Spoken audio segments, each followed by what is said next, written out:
The final investment decision, experts predict that at the cap of the year will be undertaken, symbolizing the prospects of the first oil drop. Wary of the much-dreaded oil curse, government undertook decision to make the appropriate policies to ensure the country benefits. Yes. Irene Batebe, the Acting Commissioner, Directorate of Petroleum at the Ministry of Energy, explains more on this. So we agreed that we will put in place a 60,000 barrels per day refinery that will process part of the crude oil to serve the market in the country, but also potentially our immediate neighbors in the region.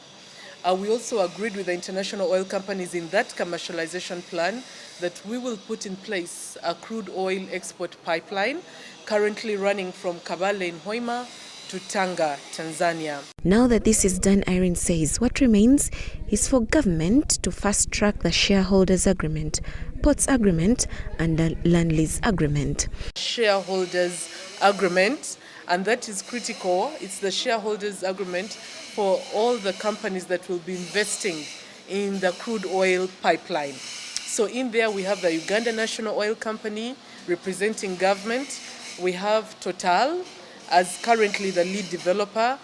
Possibly we will have CNOOC, the China National Offshore Oil Company, and the TPDC, Tanzania Petroleum Development Corporation. But many wonders after the final investment decision, will Uganda see her first oil drop? Irene clears the air. Now, after FID, basically the investors have taken a decision, together with government, of course, that this project makes financial sense, it's viable, it makes commercial sense, let's develop it. So depending on how it's structured, whether it's project financed or purely financed by equity from the big companies, you then go through a season that we call financial closure, where you need to tie the pieces and now all the funding is available. That shouldn't take long. Typically within 6 months it should be done.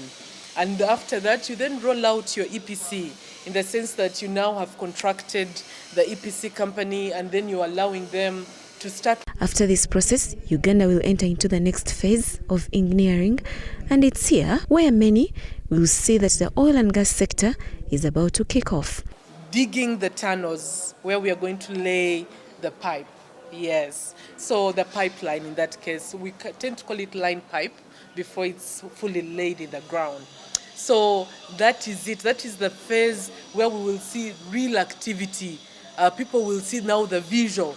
It's like a house. All this time we've been dealing with the foundation. You don't really see what's happening, but the foundation is very critical. And then finally, what people appreciate is when the structure is going up. So once we start digging and laying the pipe, then people will be seeing the structure go. All in all, government is optimistic about the progress of oil and gas. Nabakoza Lydia, NBS, live at 9.